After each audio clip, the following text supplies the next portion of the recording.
Hey guys, Happy New Year. Welcome back to the channel. Hope you're all doing well.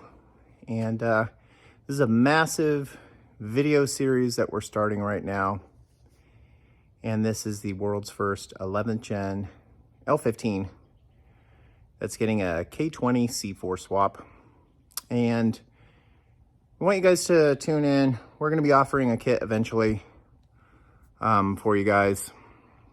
It's going to go over all the parts that you need to be able to do the swap with your K-tuner. However, we're not using a K-tuner for ours. We're actually using a Haltech system because it's a full race build with a built motor. We're deleting the direct injection and going port injection instead. And series is going to kind of go over all the parts that are on the car first, taking the engine out, transmission out, going over the K20c4, what you have to do to get it to swap in. Pretty much the harness works exactly from the Accord or from your L15. They're interchangeable apart from a couple plugs. Oil pan needs to change, a couple other things, some custom stuff. But we're going to go over this series. It's going to be a long build. It's not going to be done in like a month. I mean, we're going crazy with the car, so it's going to be a little bit more drawn out. Plus, we're moving Axion Industries to North Carolina out of the desert here in Arizona. A lot of reasons why. Mainly it's just getting too busy here, expensive, lack of racing facilities, and North Carolina just offers us a lot more events on the East Coast. And yeah, so the car is going to stay in Arizona for a couple months, and then we got fab work to do once the K20 goes in. And I have to say, what I've thought up in my head, and that if it all comes true, it's going to be a really sick build, and I think you guys are going to love it. So hang in for the series. Make sure to like and subscribe, and share it online if you want with everyone. We're going to go in depth in detail of everything that you need to know. If you have a question, leave it in the comments. I'll get back to you, and hopefully we can sell you some parts to be able to get rid of the L15 and go to the K20c4. All right, now we pan up. You've seen this engine bay many times. We're going to go over it real quick with you because I just want to kind of go over everything we've done on this and what power it made on the dyno. A lot of you have asked why we haven't taken it to the track. Well, a lot of tracks are closed right now in Arizona, and we're moving the business, so timing-wise, it didn't work out. But with the L15, we ended up making 314 wheel horsepower. This is a sport touring, not an SI. And 275 torque. We could have made more, but the ECU would not allow us to get more fuel pressure on the injectors, which have all been changed out to SI equipment. So yeah, we're kind of stuck there. And so you can see, this is our race down pipe that we made, full aluminum, keep it lightweight. You've got your RV6 turbo here, which we'll be selling. We've got the Axion inlet pipe with a race MAF. You see it's larger. You've got the Hasport purple mounts.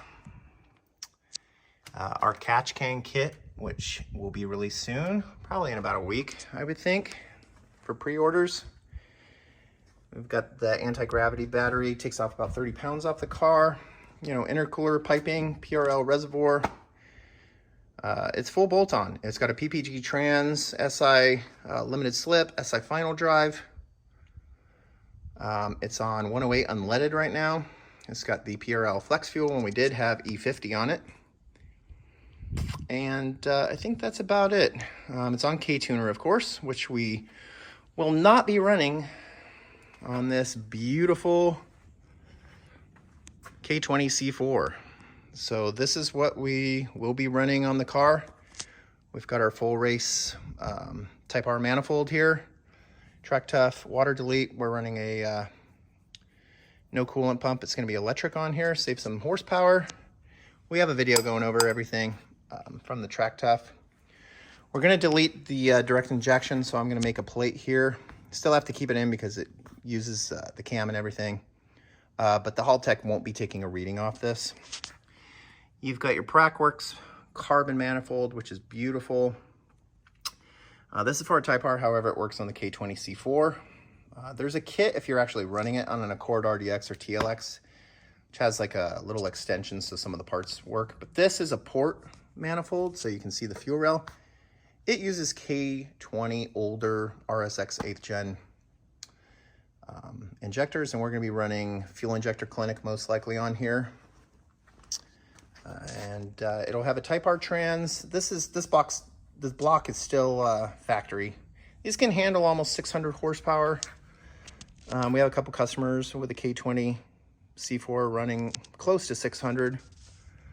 We're going to build it rods, pistons, sleeves, and some light head work. Don't need to do too much. Keep the stock cams.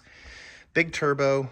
We have to do a forward-facing manifold. So we're actually going to have the manifold come through here.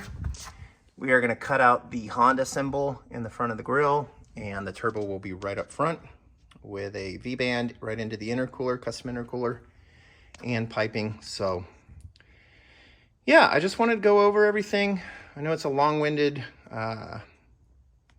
video, but let me just kind of go over a couple little parts on the K20c4. I kind of want to go over some of the different parts.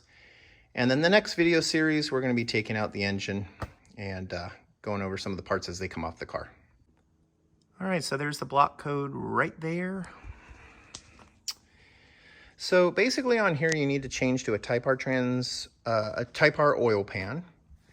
Windage tray, you're going to have to do the Type R mount, which is on the back of the oil pan right here, and that will actually be able to use your existing 11th gen rear mount, so you don't have to sell that. On the side of the engine, we're going to have Type R mounts from Hasport, so you just use the Type R. As far as I know, I will know this week because I'll have a set to test fit once this engine's out. We can confirm that. You need custom axles. You need injector clips, which we have made for Axion for our fuel systems that we do on the 1.5.